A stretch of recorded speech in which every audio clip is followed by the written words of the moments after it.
আসসালামু আলাইকুম everyone, welcome to জান্নাত কুকিং চ্যানেল।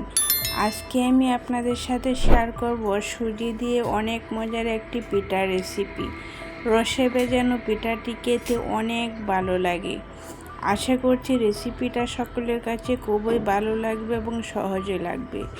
রেসিপিটা তৈরি করার জন্য নিয়েছি এখানে হাফ কাপ সুজিটা আমি কিছুক্ষণ ভেজে নেব।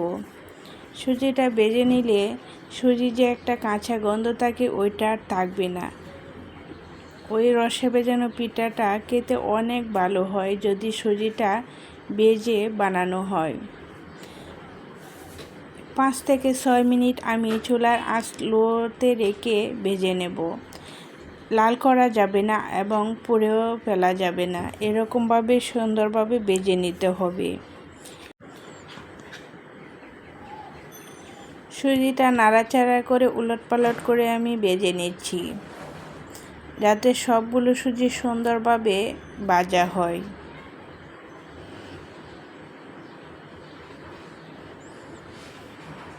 এখন এখানে দিয়ে দিব লিকুইড দুধটা আমি অনেক ঘন দুধ দিয়েছি 1 কাপ দুধ। দুধটা অবশ্যই ঘন দুধ দিতে হবে, তাহলে কিন্তু এই পিঠাটা খেতে অনেক ভালো হয়। নাড়াচাড়া করে সুজির সাথে আমি দুধ মিশিয়ে নিচ্ছি, না হলে দেখবেন দলা পেকে যাবে। আর চুলার আঁচটা লো থেকে একটু বাড়িয়ে রাখতে হবে। দুধ দেখবেন সুজিটা খুব তাড়াতাড়ি টেনে নিবে। আর দিয়ে দিচ্ছি পরিমাণ মতো লবণ। এখানে কিন্তু লবণ খুব বেশি দেওয়া যাবে না, তাহলে কিন্তু খেতে ভালো লাগবে না।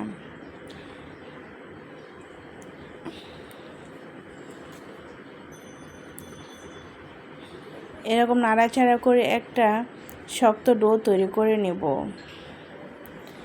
আপনারা চাইলে এখানে পাউডার দুধও দিতে পারেন, কিন্তু পাউডার দুধ দিলে আরও টেস্ট বেড়ে যাবে, খেতে আরও ভালো লাগবে। আমি শুধু লিকুইড দুধ দিয়েই তৈরি করে দেখাবো। এখন ডোটা চুলা থেকে নামিয়ে নাড়াচাড়া করে হালকা ঠান্ডা করে নিতে হবে। আর এরকম শক্ত করে ডোটা তৈরি করে নিতে হবে। ঠান্ডা হয়ে গেলে দেখবেন আরও একটু শক্ত হয়ে যাবে, তখন আর হাতে লেগে আসবে না। এখন আমি হাতের মধ্যে ঘি মাখিয়ে নিয়েছি যাতে পিঠাগুলো তৈরি করার সময় হাতে লেগে না আসে। এখন অল্প একটু ডো হাতে নিয়ে এরকম গোল শেপ দিয়ে নিচ্ছি। আপনারা চাইলে যে কোনো শেপ দিয়ে পিঠাগুলো তৈরি করে নিতে পারবেন। আর এই পিঠাগুলো কিন্তু হাতেই তৈরি করা যায়। চাইলে আপনারা ছাঁচ দিয়েও তৈরি করে নিতে পারেন। ছাঁচ দিয়ে তৈরি করলে কিন্তু ছাঁচের মধ্যে ঘি অথবা তেল লাগিয়ে নিতে হবে, তা না হলে কিন্তু বের হতে চাইবে না। এরকম গোল শেপ দিয়ে আমি পিঠাগুলো তৈরি করে নিচ্ছি।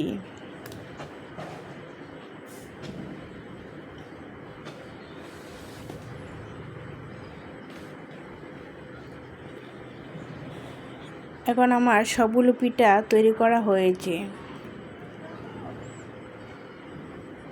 পিঠাগুলো ভেজে নেব। চুলায় একটি প্যান বসিয়ে তেল গরম করে নিয়েছি, আর তেলটা কিন্তু ভালো করে গরম করে নিতে হবে। আর চুলার আঁচটা মিডিয়ামে রেখে পিঠাগুলো দিতে হবে, তা না হলে পিঠাগুলো খুলে যাবে।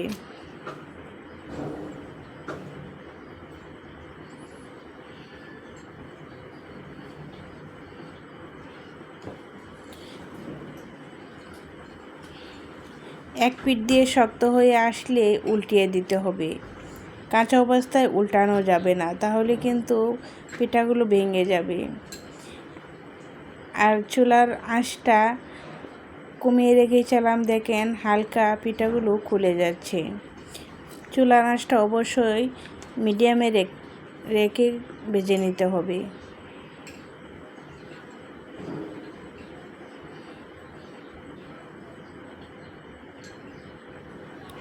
সামান্য একটু ভুলের জন্য দেখেন আমার পিঠাগুলো অনেকটাই খুলে গিয়েছে। এরকমভাবে খুলে গেলে কিন্তু পিঠাগুলো দেখতে ভালো লাগে না, আর খেতে কিন্তু কোনো সমস্যা নেই, টেস্ট কিন্তু ঠিকই থেকে যাবে। আপনারা কিন্তু এই ভুলটা করবেন না।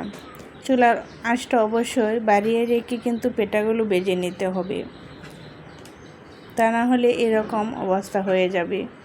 এখন আমি পিঠাগুলো ভেজে নিয়েছি আর চুলা থেকে নামিয়ে নিয়েছি। এখন শিরা তৈরি করার জন্য নিয়েছি 1 কাপ চিনি আর দিয়ে দিচ্ছি 1/2 কাপ পানি। এখানে কিন্তু এর চেয়ে বেশি পানি দেওয়া যাবে না, তাহলে কিন্তু শিরাটা অনেকক্ষণ বেশি জাল করে নিতে হবে। চুলার আঁচ মিডিয়ামে রেখে নাড়াচাড়া করে চিনিটা গলিয়ে নিচ্ছি। এই শিরাটা তৈরি করতে খুব বেশি সময় লাগে না, 2 থেকে 3টা বলক আসলে দেখবেন শিরাটা তৈরি হয়ে যাবে।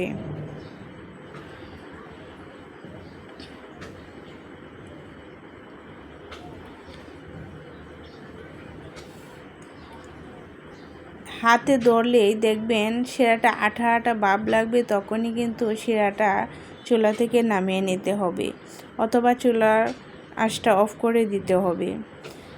আমি চুলাটা অফ করে দিয়ে পিঠাগুলো শিরার মধ্যে দিয়ে দিচ্ছি। শিরা হালকা ঠান্ডা করেও নিতে পারেন অথবা গরম করে এই শিরার মধ্যে দিয়ে দিতে পারেন, কোনো সমস্যা নেই।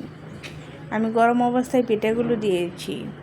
আর পিঠাগুলো কিন্তু 1 থেকে 1.5 ঘন্টা ভিজিয়ে রাখতে হবে, তাহলে দেখবেন পিঠাগুলো অনেক সুন্দর হবে। আমি সাথে সাথে দেখিয়ে দিচ্ছি, দেখেন তাও কতটা নরম হয়েছে, আর পিঠাগুলো খেতে কিন্তু অনেক ভালো হয়েছে। রেসিপিটা ভালো লেগে থাকলে লাইক করবেন, শেয়ার করবেন, সাবস্ক্রাইব করে আমার চ্যানেলের পাশেই থাকবেন। আজ এই পর্যন্তই, আল্লাহ হাফেজ।